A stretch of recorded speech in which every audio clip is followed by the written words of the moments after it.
ರೋಂಗ್ಫೋರ್ ರೋರ್ತಾಂಗ್ ರಸ್ತೆಯಲ್ಲಿ ಭೀಕರ ಭೂಕುಸಿತ, ಕೂದಲೆಳೆ ಅಂತರದಲ್ಲಿ ಪ್ರಾಣಾಪಾಯದಿಂದ ಪಾರಾದ ಪೊಲೀಸ್ ಪೇದೆ. ಸಿಕ್ಕಿಂನ ರೋಂಗ್ಫೋರ್ ರೋರ್ತಾಂಗ್ ರಸ್ತೆಯಲ್ಲಿ ಮಂಗಳವಾರ ಬೆಳಿಗ್ಗೆ ಸಂಭವಿಸಿದ ಬೃಹತ್ ಭೂಕುಸಿತದಿಂದಾಗಿ ರಸ್ತೆ ಸಂಪರ್ಕ ಸಂಪೂರ್ಣವಾಗಿ ಸ್ಥಗಿತಗೊಂಡಿದ್ದು, ಕರ್ತವ್ಯದಲ್ಲಿದ್ದ ಪೊಲೀಸ್ ಪೇದೆಯೊಬ್ಬರು ಅದೃಷ್ಟವಶಾತ್ ಪ್ರಾಣಾಪಾಯದಿಂದ ಪಾರಾಗಿದ್ದಾರೆ.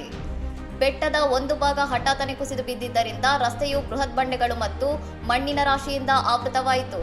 ಘಟನೆಯ ಸಮಯದಲ್ಲಿ ರಸ್ತೆಯಲ್ಲಿದ್ದ ಪೊಲೀಸ್ ಸಿಬ್ಬಂದಿ ತಕ್ಷಣವೇ ದೂರ ಸರಿದು ಜೀವ ಉಳಿಸಿಕೊಂಡಿದ್ದಾರೆ.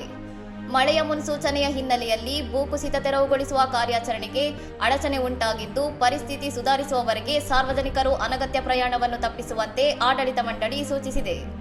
ಸಿಕ್ಕಿಂನ ರಸ್ತೆ ಮೂಲಸೌಕರ್ಯಗಳು ದುರ್ಬಲಗೊಂಡಿರುವುದನ್ನು ಗಮನಿಸಿರುವ ಆಡಳಿತ, ವಿಪತ್ತು ನಿರ್ವಹಣಾ ಇಲಾಖೆಯ ತರಬೇತಿ ಪಡೆದ ಸಿಬ್ಬಂದಿಯನ್ನು ಬಳಸಿ ರಾಜ್ಯದ ಭೂಕುಸಿತ ಪೀಡಿತ ಪ್ರದೇಶಗಳ ಸಮಗ್ರ ಸಮೀಕ್ಷೆ ನಡೆಸಲು ಆದೇಶಿಸಿದೆ. ಪ್ರಸ್ತುತ ಭಾರೀ ಮಳೆಯಿಂದಾಗಿ ನದಿಗಳ ನೀರಿನ ಮಟ್ಟ ಏರಿಕೆಯಾಗುತ್ತಿದ್ದು, ಉತ್ತರ ಬಂಗಾಳ ಮತ್ತು ಸಿಕ್ಕಿಂನಲ್ಲಿ ಹವಾಮಾನ ಇಲಾಖೆ ಎಚ್ಚರಿಕೆಯನ್ನು ಮುಂದುವರಿಸಿದೆ. ಭವಿಷ್ಯದ ಅನಾಹುತಗಳನ್ನು ತಡೆಯಲು ಮತ್ತು ಜೀವಹಾನಿಯನ್ನು ತಪ್ಪಿಸಲು ರಸ್ತೆಗಳ ಅಪಾಯದ ಮೌಲ್ಯಮಾಪನ ನಡೆಸಿ ಸರ್ಕಾರಕ್ಕೆ ವರದಿ ಸಲ್ಲಿಸಲು ವಿಶೇಷ ತಂಡಗಳನ್ನು ರಚಿಸಲಾಗಿದೆ.